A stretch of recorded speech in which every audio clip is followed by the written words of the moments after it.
얼마 전까지 매일 성경을 통해서 우리는 히브리서를 살펴보셨는데요. 오늘은 그 중에서도 히브리서 12장 1절에서 13절 말씀을 함께 이 시간 나누고자 합니다. 앞선 히브리서 11장이 바른 믿음의 행적들을 보여준 옛 선조들에 대한 증언이었다면 오늘의 본문은 바로 믿음의 후손인 우리 그리스도인들이 바로 현재의 고난을 어떻게 잘 이해하며 온전히 이겨나갈 수 있는지에 대한 방편들이 기록되어져 있습니다. 이와 관련 오늘 본문은 크게 두 부분으로 나눠질 수 있는데 1절에서 3절까지의 내용이 바로 고난 가운데 신앙생활을 어떻게 잘 지속해 나갈 수 있는지에 대한 그러한 방편들을 제공해 준다라고 한다면 나머지 4절부터 함께 읽었던 13절까지는 바로 징계라는 고난의 측면에 대한 바른 이해를 우리에게 제공해 주고 있습니다. 히브리서 12장 1절은 히브리서 11장 바로 40절의 연속입니다. 히브리서 12장 1절은 이러므로 라고 시작되는데 신약시대를 사는 우리도 이 구약의 믿음의 선배들을 모델로 삼아 우리 앞에 당한 이 경주를 해야 할 것을 말씀하고 있는 것이죠. 한마디로 그리스도인들은 경주자입니다. 앞장 11장에 열거하고 있는 이 믿음의 선배들은 다 믿음으로 그 경주를 이미 마친 사람들입니다. 그들은 다 우리의 또한 경주를 지켜볼 것이죠. 이 경주에는 두 개의 장애물이 있는데 그것은 무거운 것과 그리고 얽매이기 쉬운 죄입니다. 모든 짐을 다 짊어지고 경주를 할 수는 없겠죠. 이 믿음의 경주를 방해하는 것들을 다 벗어버려야 할 것들입니다. 경주를 위해서 이러한 모든 무거운 것과 그리고 얽매이기 쉬운 죄를 벗어버리고 인내로서 경주해야 합니다. 죄는 우리의 이러한 경주를 바로 결정적인 순간마다 우리를 곤두박질치게 만들 것입니다. 이 경주는 마라톤과 같아서 우리에게 인내가 필요하죠. 그리고 이 경주의 최종 종착점은 바로 예수 그리스도이십니다. 예수님을 바라보는 때에만 우리는 인내할 수 있습니다.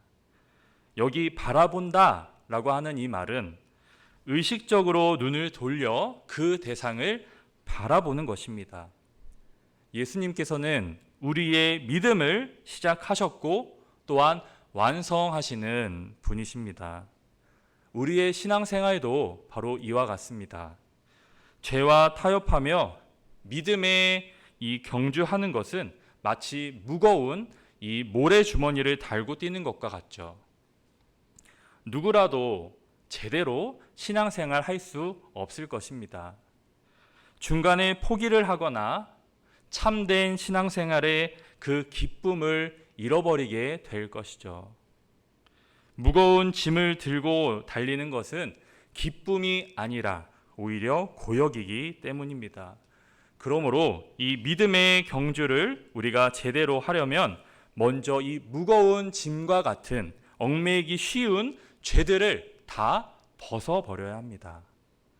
또한 우리는 목표를 확실하게 잡고 달려가야 합니다. 결승점을 잘못 인식한다면 아무리 열심히 달려도 상을 받지 못하겠죠. 그럼 우리의 결승선은 과연 어디에 있을까요? 무엇을 바라보고 우리가 달려가야 할까요?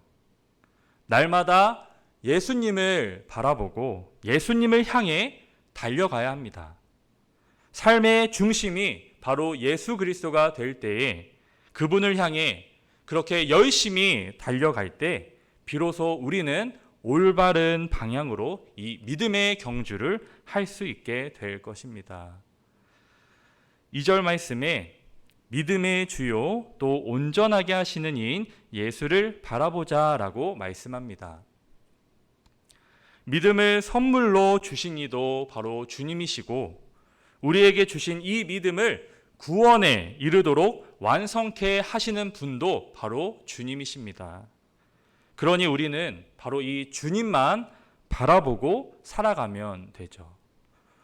예수님은 우리 믿음의 바로 근원이 되시기에 우리는 예수님을 바라봐야 합니다. 예수님은 우리의 믿음을 받으시는 분이실 뿐만이 아니라 우리 안에 바로 우리의 믿음을 일으키시는 바로 살아계신 하나님이십니다. 우리의 그 시선을 바로 예수님께 고정시킬 때 예수님은 이 시험당하는 우리를 지원하시기 위해 바로 하나님의 성령을 보내 그분의 능력으로 바로 우리 안에서 일하실 것입니다. 우리는 구약의 이 믿음의 선배들보다 뛰어나신 분으로서 십자가 지심을 부끄럽게 생각하지 않고 그것을 승리하사 보좌에 앉으신 바로 주님을 바라보아야 합니다.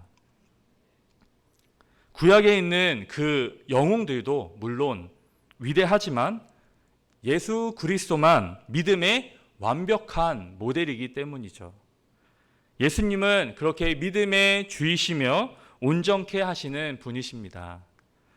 예수님을 바라본다라는 것은 그분을 알아가는 것이며 그분이 가신 그 길을 따름을 의미합니다.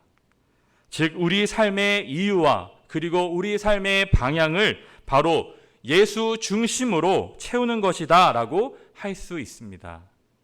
무거운 짐과 그리고 그 죄를 대속하시고 믿음의 주요 온전케 하신 그 주님을, 그 예수님을 우리는 바르게 알고 우리를 향하신 그 은혜를 깨닫고 믿음의 경주에 임하는 저와 여러분 되시기를 소망합니다. 계속해서 3절에 그리스도인이 때때로 피곤해지고 낙심하게 된다라는 것을 너무나 잘 알고 있으며 또한 당연시하고 있는 내용이 나오죠. 그렇기에 이 믿음 생활을 이어갈 때 피곤하여 마음이 연약해진다라는 것은 결코 유별난 것이 아니죠. 특히나 장기간 이 고난이나 시험에 직면하는 그러한 경우에는 누구나 영적인 침체를 경험할 수밖에 없습니다. 여기서의 이 영적인 침체를 겪는 이 그리스도인들에게 세상의 반대와 싸우셨던 그 예수님을 생각하는 것이 우리에게 있어서 유일한 해결책이라고 증거하고 있죠. 여기에 생각하라 라는 헬라어의 이 단어는 무엇을 세다 혹은 숙고하다 라는 의미로서 이것이 회개와 관련된 용어다라는 것을 알 수 있습니다.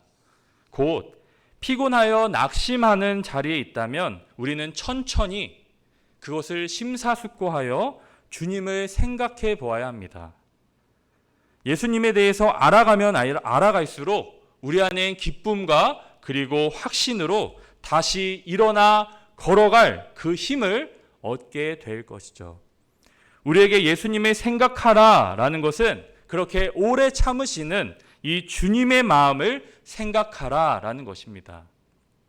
결국 우리 주님을 바르게 알아가는 일이 중요하다라는 말씀이죠.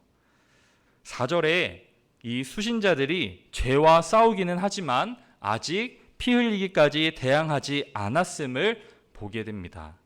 히브리서 10장 32절에서 34절까지의 이 수신자들이 그 겪은 고난을 소개하고 있는데 이 말씀은 아직 순교를 의미하는 그러한 피 흘리는 정도까지는 악화되지 않았다라는 그러한 사실을 말씀하고 있습니다. 이후에 5절 말씀은 하나님께서 그 아들들에게 하듯 이 수신자들에게 말씀해 주신 권면을 잊었다라는 것을 말씀하고 있습니다. 5절에 내 아들아 주의 징계하심을 경히 여기지 말며 그에게 꾸지람을 받을 때 낙심하지 말라. 이어 6절에 주께서 그 사랑하시는 자를 징계하시고 그의 받으시는 아들마다 채찍질 하심이라 라고 말씀합니다. 세상에 있는 종교는 고난을 이 조물주의 어떠한 냉대의 표시로 이해했습니다. 그래서 이 고난을 피하려고 했죠. 고난은 하나님이 그의 백성을 징계하는 그 차원, 그 이상인 것입니다. 그래서 예수님의 이 고난은 징계가 아니었습니다. 아버지는 때론 자녀가 올바른 길로 가길 원하는 그러한 마음에도 그 자녀들을 징계합니다. 자녀가 미워서 매를 드는 것이 아니라 자녀를 사랑해서 매를 드는 것이죠. 하나님도 마찬가지입니다. 우리들이 죄를 향해 나아갈 때마다 하나님은 바로 우리들의 바른 길, 바로 의의 길로 갈 수 있도록 그렇게 징계하시죠. 아버지가 자식을 훈육하듯이 주님께서는 그의 사랑하는 자에게 벌을 주시고 때론 그의 아들로 받아들인 자들을 채찍질하십니다. 히브리서 기자는 그렇게 우리가 받는 고난을 아버지의 징계로 받아들여야 한다라고 말씀하고 있습니다. 함께 7절을 보겠습니다. 7절에 너희가 참음은 징계를 받기 위함이라 라는 이 부분이 우리의 이 한글 성경만 보면 어찌 보면 참 해석하기가 애매할 수 있습니다. 그래서 이해하기 쉽게 이것을 다시 원문으로 해석해 보면 다음과 같습니다. 너희가 고난을 하나님 아버지의 징계로 알고 고난을 견뎌내라. 악인에게 있어서 징계는 벌이고 심판이죠. 그러나 아들에게는 그 징계는 아버지의 사랑입니다. 하나님께서 우리를 그 아들과 같이 대우하시기 때문에 우리의 삶에 이 징계가 그 고난의 모습으로 나타난다라는 것입니다. 기본적으로 징계를 받는 그 자녀의 자세는 기쁨인 것입니다. 징계는 하나님께서 그 아들을 사랑하시는 증거이기 때문입니다. 징계를 받을 때 하늘아버지는 이 육신의 아버지보다 더 선하고 나은 분임을 기억하고 또 복종하여야 하죠. 고난과 징계에는 분명히 그 하나님의 목적이 있습니다. 그래서 그 교훈을 배우는 것이 이 고난과 징계를 낭비하지 않는 길인 것입니다. 징계는 궁극적으로 이 연단을 통해서 의의 평강한 열매를 맺게 할 것입니다. 하나님은 이처럼 자기 자녀가 성숙에 이르기를 원하시기에 훈련과 그리고 그 징계로 양육하시는 것입니다. 그렇다면 여러분, 요즘 여러분에게는 어떠한 시련이 있으신가요? 오히려 그 시련 속에서 바로 하나님의 특별한 사랑을 경험하는 기회로 삼을 수 있기를 소망합니다. 우리가 믿음의 경주에서 승리하도록 그 구름 같은 증인들과 그리고 예수 그리스도를 보내신 것입니다. 즉 11장에 기록된 그 수많은 이 믿음의 영웅들의 삶을 통해서 바로 오늘 우리가 자극을 받고 더욱더 이 믿음의 경주에 힘쓸 수 있게 해 주신 것이죠. 그뿐만이 아니라 우리의 그 믿음을 창출하시고 또 그것을 완성하시는 분인 바로 예수님이 어떻게 고난을 참으셨는지를 깨닫게 하셔서 바로 우리의 믿음을 완전케 해 주십니다. 아무것도 없는 상황에서 오직 이 말씀만 붙든 그 구약의 성도들에 비하면 오늘날 우리는 정말 얼마나 넘치는 은혜를 받고 있는지 모릅니다. 그렇기 때문에 여러분 낙심하지 말고 우리와 함께 계신 그 예수님만을 바라보는 저와 성도님들 되시기를 소망합니다. 이후 9절에서 11절의 말씀은 우리가 바로 하나님의 거룩하심에 동참할 수 있게 하기 위해 우리를 징계하심에 대한 내용입니다. 이 징계를 받을 그 당시는 고통스럽지만 결국은 그것을 통해 평화와 의로운 열매를 얻게 될 것입니다. 그러므로 우리의 유익을 위한 훈련임을 우리는 늘 기억하면서 오늘 내게 주시는 하나님의 그 훈련을 우리는 기쁨으로 견뎌낼 수 있기를 소망합니다. 사랑하는 여러분, 하나님께서 이 징계를 내리시는 것도 나를 정말로 사랑하셔서 나를 바로 세우고자 하는 뜻이 있기 때문입니다. 정말 사랑하고 그리고 나를 위하는 그 마음이 없다면 이 고난이라는 그 채찍도 주지 않을 것이고 징계도 내리지 않을 것입니다. 징계를 가볍게 여기거나 혹은 꾸지람을 들을 때 불평과 혹은 원망만 할 것이 아니라 오히려 나를 바로 세울 수 있는 그러한 계기로 생각하며 기뻐하고 감사하는 자세를 가져야 할 것입니다. 징계로 인해 낙심하지 않고 이를 정당한 것으로 받아들이며 인내로 그것을 순종할 때 비로소 우리는 하나님 앞에 바로 설 수 있습니다. 우리를 지으신 분이자 우리의 유익을 위해 무엇이 필요한지 가장 잘 알고 계시는 그 하나님께서 주시는 그 고난과 징계라고 생각하며 이러한 것들을 내가 보다 한 단계 더 성장할 수 있는 그러한 계기로 받아들일 수 있어야 하겠습니다. 이제 마지막 본문 12절과 그리고 13절을 통해서 우리는 바로 고난 가운데 있는 그리스도인들이 바로 취해야 할 실질적인 행동 지침에 대해 언급하고 있습니다. 12절 말씀에 그러므로 피곤한 손과 연약한 무릎을 일으켜 세우고, 자, 바로 고난 가운데 있는 그리스도인들이 취해야 할 행동은 무엇인가요? 연약한 무엇을 일으켜 세워야 하는 일일까요? 무릎을 일으켜 세우는 일, 곧 기도하는 일입니다. 고난에 대한 이러한 바른 통찰이 없는 그리스도인들은 예상치 못한 시련에 직면하게 된다면 쉽게 낙담하며 그 자리에 그저 주저앉게 될 것입니다. 그리고 기도의 무릎을 세울 엄두조차 내지 못하겠죠. 그럴 때일수록 연약해진 그 무릎을 일으켜 세워 기도의 자리까지 나아가야 한다라고 오늘 성경은 우리에게 증언하고 있습니다. 기도는 현재적 고난을 이겨낼 수 있는 가장 적극적인 행동이며 그리고 영적인 무기입니다. 오늘 본문을 통해서 이 고난 속에서도 믿음의 경주를 잘 치러낼 수 있는 여러 가지의 방편들에 대해 함께 나누었습니다. 오늘 본문은 우리 믿음의 경주가 만만치 않다라고 우리에게 경고하고 있습니다. 인내로 경주를 마칠 때까지 우리는 그리스도께 그 시선을 고정하지 않는다면 넘어질 수밖에 없습니다. 여러분, 은혜를 받는 것이 이 경주의 연료입니다.